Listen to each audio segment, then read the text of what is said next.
சொல்லி எவ்வளோ சீக்கிரமாக ஒரு சேவா வீட்டை பிடிக்க முடியுமோ அவ்வளோ சீக்கிரம் அதே ஏரியாவில் பயந்துட்டேன். அதே ஏரியாவில் அவங்க ஒரு வீட்டை பிடிச்சி தன்னோட 3 வயசு பையனோட அந்த வீட்டுக்கு வந்து பீண்டா பண்ணி போகிறாங்க. அந்த சேவா வீட்டுக்கு இவங்க போனதுக்கு அப்புறம் தான் இவங்க பார்க்குறாங்க சில முக்கியமான ஜாமானை வந்து அவசரத்தில் அந்த வீட்லேயே இவங்க விட்டுட்டு வந்ததை அதுக்கப்புறம் தான் இவங்க கவனிக்கிறாங்க.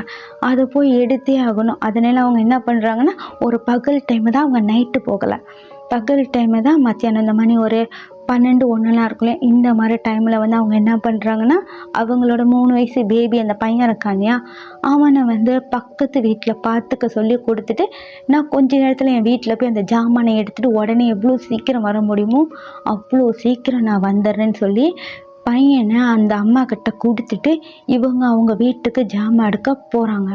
போனவங்க போனது தான், ரொம்ப நேரம் ஆகியுமே திரும்ப வரவே இல்லை. அந்த பையனை கொடுத்தாங்க இல்லையா அந்த அம்மா, அவங்க ரொம்ப நேரமாக வெயிட் பண்ணி பார்க்குறாங்க, போனவங்க திரும்பவே வரலை. அதனால அவங்களுக்குள்ள ஒரு பயம் வருது. ஏன்னா அந்த வீட்டை பற்றி இந்த அம்மா கிட்ட இவங்க சொல்லியிருக்காங்க. அதனால இவங்க என்ன பண்ணியிருக்காங்கன்னா, அவங்க பக்கத்து வீட்டில் இருக்கிறவங்கெல்லாம் கூப்பிட்டு அவங்க சொல்லியிருக்காங்க, இந்த மாதிரி அந்த வீட்டுக்கு அவங்க போனாங்க, இன்னும் வரவே இல்லை, எனக்கு பயமாக இருக்குது, இப்போ என்ன பண்ணலான்னு.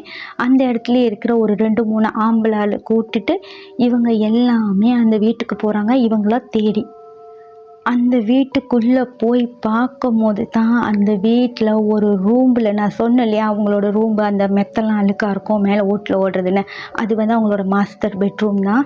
அந்த ரூமில் இருக்கிற